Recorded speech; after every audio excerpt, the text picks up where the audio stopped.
Dan pemirsa, kita akan pantau kondisi terkini lalu lintas memasuki liburan panjang. Sudah ada Pangeran Negara di Tol Jakarta Cikampek, tepatnya di kilometer 47, dan Vito Erlangga di rest area kilometer 58 Karawang, Jawa Barat. Selain itu, kita juga akan melihat kondisi terkini di Stasiun Senen dan Bandara Soekarno-Hatta. Ada rekan Bayu Pradana dan Menia Mutiara. Kita ke Pangeran Negara terlebih dahulu. Pangeran, bagaimana arus lalu lintas di Tol Jakarta Cikampek saat ini?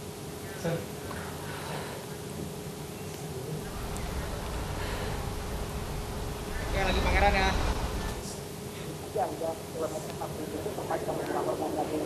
Hal ini dikarenakan pihak kepolisian Laporkan saat ini. Hal ini dikarenakan pihak kepolisian dari Ditlantas Polda Jawa Barat meminta kepada kendaraan yang bermuatan sumbu 3 ini meninggalkan ruas tol Jakarta Cikampek untuk kemudian diarahkan ke kawasan industri, sehingga bisa dikatakan yang akan melintasi ruas tol Jakarta Cikampek mulai dari kilometer 47 dan seterusnya. hingga seterusnya, ini arus lalu lintas tergolong lancar karena memang seluruh kendaraan yang bermuatan sumbu 3 ini sudah dikeluarkan. Ya, berikutnya kita akan langsung menuju ke Vito Erlangga di rest area kilometer 58. Vito, bagaimana suasana di rest area saat ini? Ya, baik Stefani dan pemirsa, untuk suasana terkini di rest area kilometer 58 Karawang, Jawa Barat. Saat ini suasana lalu lintas di kawasan ini terpantau ramai lancar, dan jika Anda lihat di layar kaca Anda bahwa sampai saat ini puluhan kendaraan masih mengantri untuk masuk ke dalam area rest area kilometer 58. Kendaraan yang masuk ke rest area ini sendiri didominasi oleh kendaraan pribadi dan kendaraan bus pengangkut penumpang. Keramaian sendiri cukup signifikan ketika pada jam-jam makan atau jam-jam istirahat dan jam sholat atau jam isoma. Dan saat ini juga petugas kepolisian juga selain mendirikan pos pengamanan long weekend Maulid Nabi Muhammad tahun 2020, pihak kepolisian khususnya Polres Karawang juga membatasi pengunjung rest area, yang mana kapasitas di rest area selama masa libur panjang ini hanya dibatasi sekitar 50% saja. Hal ini dimaksudkan untuk mengantisipasi adanya lonjakan pengunjung, khususnya para pemudik yang dari arah Jakarta menuju ke arah Cikampek yang ingin melakukan istirahat di kawasan ini. Kemudian selain itu, untuk memastikan penerapan protokol kesehatan terus berjalan, petugas kepolisian juga menyiapkan sejumlah tim penindak pelanggar protokol kesehatan COVID-19 yang menghimbau kepada warga, khususnya para pemudik yang sedang beristirahat di sini, untuk terus menerapkan protokol kesehatan COVID-19 seperti mencuci tangan, kemudian menjaga jarak, dan sejumlah protokol kesehatan COVID-19 lainnya. Sementara itu, kemudian untuk mengetahui suasana terkini libur panjang di Stasiun Pasar Senen Jakarta, sudah bergabung dengan rekan saya Bayu Pradana. Silakan Bayu. Ya, Vito, kalau terjadi keramaian titik Anda juga terjadi di Stasiun Senen. Saya akan mengajak juru kamera Auliansyah untuk mengajak Anda pemirsa melihat seperti apa suasana di Stasiun Senen saat ini. Di belakang saya Anda bisa melihat ini antrian sudah terjadi sejak pagi tadi. Bahkan kemarin pemirsa, antrian sudah terjadi di Stasiun Pasar Senen. Memang kita lihat banyak sekali calon penumpang yang sudah ramai menunggu, di mana yang Anda lihat di layar kaca Anda pemirsa adalah penumpang yang sedang menunggu antrian untuk melakukan rapid test.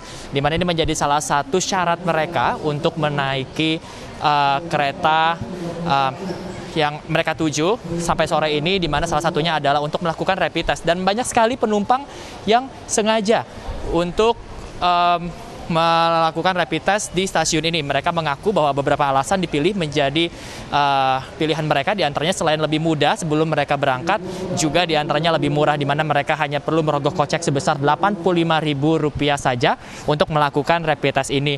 Nantinya mereka masih harus menunggu hasil rapid test sebelum mereka melakukan keberangkatan melalui kereta. Maka dari itu para penumpang diimbau untuk datang minimal 1 jam sebelum keberangkatan mereka karena mereka harus melakukan rapid test terlebih dahulu. Dan kembali saya akan mengajak sejenak juru kamera Auliansyah untuk mengajak bergeser sedikit ke sebelah sini untuk melihat pintu masuk di mana seberapa ramai penumpang yang ada untuk melakukan proses boarding. Di mana Anda akan melihat pemirsa di belakang saya adalah pintu masuk para penumpang yang akan melakukan perjalanan. Di mana sore hari ini dijadwalkan pada pukul 16.55. Ini akan diberangkatkan kereta Jayabaya. Tadi beberapa menit yang lalu memang terjadi penumpukan yang cukup lumayan di pintu masuk. Namun memang pihak stasiun terus mengingatkan para penumpang untuk tetap menaati protokol kesehatan. Di antaranya selain menjaga jarak juga memakai masker, lalu juga mencuci tangan. Di mana di situ juga terlihat terjadi antrian ini karena adanya thermal check yang terlebih dahulu harus mereka lakukan, di mana mereka harus memenuhi syarat di mana suhu badan mereka ini harus berada di bawah 37 derajat Celcius. Sementara itu juga keramaian dari data yang kami dapatkan ini sudah terjadi sejak kemarin, dan dari pihak PT KAI ini sudah menjelaskan bahwa memang puncak dari keramaian libur panjang ini akan terjadi dari tanggal 27 hingga 28, di mana tercatat untuk tanggal 28 saja ini sudah ada reservasi tiket sebanyak 9.700. Kemudian perbandingan dari tanggal 27 dan tanggal 28 ini memang tidak terlalu signifikan, di mana memang ini menjadi puncaknya hingga nanti tanggal 1 mendatang. Sementara itu juga sejumlah antisipasi untuk menghadapi lonjakan penumpang ini juga dilakukan pihak KAI, diantaranya yaitu dengan menyediakan 27 kereta tambahan. Dan tentunya lonjakan penumpang ini bukan hanya di stasiun Senen saja, tapi juga terjadi di stasiun lainnya seperti Gambir dan juga stasiun kota. Dan apakah juga peningkatan penumpang juga terjadi pada penumpang pesawat? Sudah ada rekan Menia Mutiara yang berada di Bandara Soekarno-Hatta. Menia, silakan.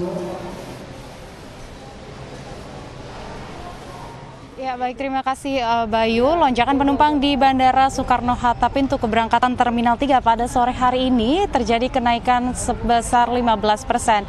Jika dapat dilihat tepat di belakang kami, ini merupakan antrean penumpang keberangkatan domestik yang hendak menanti waktu check-in, dan juga pada sore hari ini angka kenaikan penumpang terjadi sekitar 15% atau sebesar 47.000 penumpang jika dibandingkan dengan hari-hari sebelumnya. PT Angkasa Pura sudah memprediksikan lonjakan penumpang ini sejak pekan lalu, sebab mengingat adanya libur panjang akhir pekan dalam rangka cuti bersama yang membuat angka keberangkatan penumpang domestik melonjak. Sementara itu kami akan mengajak Anda pemirsa, kalau di sebelah kiri saya saat ini juga terdapat mesin check-in mandiri, di mana penumpang yang hendak berangkat tidak perlu bertemu atau bertemu dengan staf check-in di sini, sehingga melalui ponsel dan langsung bisa keluar tiket pesawatnya di dalam mesin ini. Sementara itu di pintu keberangkatan juga ada pengisian Health Alert Card atau HAC yang dilakukan secara manual ataupun elektronik melalui e-hack untuk mengetahui data yang akan disalurkan nantinya ke Kemenkes. Sementara itu untuk destinasi domestik pada sore hari ini didominasi ke daerah-daerah wisata seperti halnya Surabaya, Denpasar hingga Lombok, yang juga angka penumpangnya dikatakan naik pada sore hari ini. Stephanie Abraham kembali ke studio. Terima kasih rekan-rekan sekalian atas laporan langsungnya.